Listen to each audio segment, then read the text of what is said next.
Hey everyone, it's John here from Hot Take Hockey to give you my top 10 breakout candidates for the 2019-2020 NHL season. So if you are here, please subscribe to the channel, drop a like. I appreciate all the support, so please hit that button, give the channel a chance, and drop a like. Every like does count. So I'm going to go over my top 10, but first I will talk about some honorable mentions. So get in the comment section, let me know what you think about my picks, but some honorable mentions to talk about. And if I don't mention a player, it doesn't mean I didn't think about it.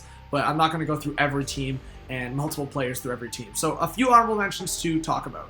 Cirelli and Joseph. I really think if the Lightning make more moves, those two guys will need to step up, and I feel like they could have breakout seasons. A guy like Demko, if Markstrom doesn't have the season he had last year, again, Demko's going to have to step up and get more games in, and he could break out and have a really good season. Puljujarvi, that would be contingent on him being traded. But I think Puljujarvi, it's all a mind thing right now. He's not getting along with the organization of the Edmonton Oilers. So I think if he does get traded, he could break out himself. Svechnikov, I wouldn't say he's a big breakout candidate because he did have a really good rookie year. But I do think he's going to have a step up, and that's why I have him as an honorable mention. And Colin White. I think Colin White, yes, he had a good rookie season as well. He took a bit to get into the NHL, but he's going to get a lot more minutes with the Ottawa Senators, possibly in a top-line role, and I think he will even break out even more. So let's go through the top 10. Number 10, Samuel Gerard. So Gerard, Makar, you saw what they did entering into the playoffs, what they did against the San Jose Sharks. They looked great, and I think for a guy like Samuel Gerard, he was with the Preds, he was drafted by the Preds, traded to the Avalanche in that Kyle Turris blockbuster three-way deal. And if you look at Gerard, in terms of breaking out of the zone, he's one of the best in the league. He is going to lead rushes with guys like McKinnon, Landeskog, Rantanen, Kadri. He has so much ability in terms of the offensive side of things, and he starts it from the defensive zone. He's going to get power play time, and I think if he is partnered again with Makar, you're going to see a lot of success from a guy like Samuel Gerard. Number 9, Robert Thomas. So we saw a little bit of injury issues with him either in the season or playoffs, but he still had a 70-game season, and he still went over 30 points. He got time with Tyler Bozak. He got to learn from a guy like Tyler Bozak. I think Robert Thomas, we're going to see him exceed 50, 60 points this upcoming season, whether he plays with Tyler Bozak again or a guy like Braden Shen, maybe even gets a bump up to the top line at some point. But Robert Thomas, I really think after that one full season and winning the Stanley Cup, he's going to have a lot of confidence, and I think we're going to see big growth from him. Number 8, Pavel Buchnevich. Buchnevich was with the Rangers. He's going to get time either on that top line or second line, somewhere in the top 6, and he's going to be on the top power play. We're going to see the Rangers compete for a playoff spot. I think Buchnevich, although he's already had a really good season, last year was rough for him, so we could call him a bounce back candidate, but he is a breakout candidate in the sense that I really think he could push for 60 points, even more. So I have him as a breakout candidate. I have him at number 8. So let's move on to number 7, Roope Hintz. So Hintz, he hasn't really been in the NHL for too long either, and I think if we talk about a few players, Robert Thomas, Hintz, these are the guys just stepping onto the scene. And Hintz is probably the one question mark I would say in the Dallas Stars top 6, especially with the addition of Joe Pavelski. But I think Hintz is going to be a guy we're going to see get 50, 60 points. He's really going to enter into a full NHL season after having a really good playoff run with the Stars. And I have him a breakout candidate at number 7. I even think he could be higher here because if he's surrounded by guys like Jamie Benn, Joe Pavelski, Tyler Seguin, like I said, he has been able to play on the left wing and center positions. I really think he's going to break out regardless of who he plays with within those 3 guys.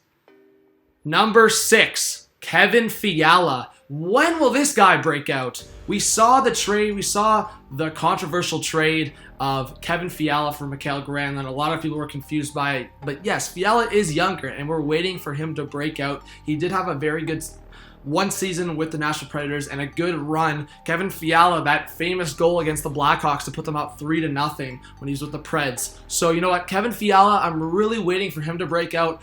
I have him at number 6. I really think this is going to be his year, and I really think for Kevin Fiala, we're going to see him in the top 6 for the Minnesota Wild and see him crack 50, 60 points.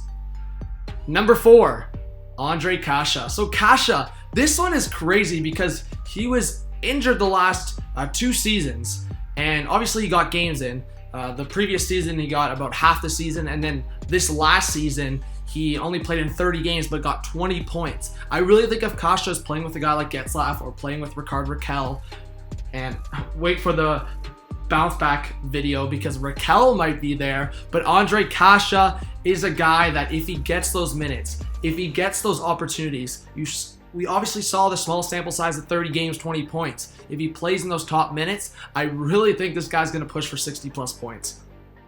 Number 4, Mikhail Sergachev. I was a huge fan of what the Lightning did trading Jonathan Drouin for Mikhail Sergachev. I thought that was a steal of a deal, but we're waiting for Sergachev to really break out into his own, and I think this is going to be the year. Anton Stralman is now a Florida Panther, and I really think Sergachev's going to get the minutes. He's going to get the power play time. He's going to get some time on the penalty kill, possibly. I think Sergachev, this is going to be his year, where he's going to put the points on the board, but also be a stud defenseman on both sides of the ice. I think looking up to his defense and seeing a guy like Victor Hedman, I think he's going to learn a lot from him, and I have huge hopes for Mikhail Sergachev and him being a breakout candidate. Number 3, Victor Mete. We're getting to a couple hot takes here, but Victor Mete, he has yet to score an NHL goal. He's going to be on the top pair with Shea Weber. He only got 17 points last year. This is the year, Victor Mete. This is the year I expect him to get 35, 40 plus points at the very least, and I expect him to get power play time. I expect him to be good on both sides of the ice. I expect Victor Mete to break out. I have him at number 3 because I think he's going to get that opportunity in the best scenario possible. Shea Weber is, for offensive defensemen, do you want to be partnered with a guy like Shea Weber? I think Victor Mete is in a prime opportunity here to break out, and 35, 40 points, I think that's the bare minimum. I think he could even go further than that. So I have Victor Mete at 3, and I think that might be a hot take to some, but I really think he's going to have a great year. Number 2, Rasmus Dahlin. So this is another one where you could say, yes, he had a great year offensively, but I feel like Rasmus Dahlin is going to go in a huge direction here with the Buffalo Sabres. They made some moves to make their defense even better. I feel like the addition of Brandon Montour got a little closer, and then Colin Miller, they're getting even better. So I like what the Buffalo Sabres are doing. I think Rasmus Dahlin is going to grow even more into his own. I don't like that sophomore slump with some players. I don't think it's going to happen to Rasmus Dahlin. I think this guy's going to push for 50 plus points this coming year. And number 1, this is a huge hot take, but it's hot take hockey. What would it be without a huge hot take? And that's Nolan Patrick at number 1. Yes, they did get Kevin Hayes. I know it might not make sense to people, but I really just have that feeling. The way I had the feeling about the St. Louis Blues going to the playoffs, and I just said the Blues were going to win the Stanley Cup, I just think Nolan Patrick's going to break out. And you know what? He might even pass Kevin Hayes and become the second line center halfway through the year. I really think Nolan Patrick is going to break out here. He's been his first 2 years around 30 points. I think it's 31 and 33. I really expect him to push for 50, 60 points this year, and that is definitely considered a breakout candidate. So I love what Nolan Patrick provides in terms of size, in terms of his overall offensive ability, but he just hasn't shown it yet, and I think this upcoming year is the year he will. So thank you guys for watching this video. If you have not yet, please do subscribe. Drop a like. Every like counts. Let me know about my picks, what you would change. Yes, there's maybe a couple of hot takes in there, but you got to have fun with it. And I really do look at most of these players and are really confident in that they will have a breakout season. So thank you. This was John from RPO Hockey. Have a good one. Peace out.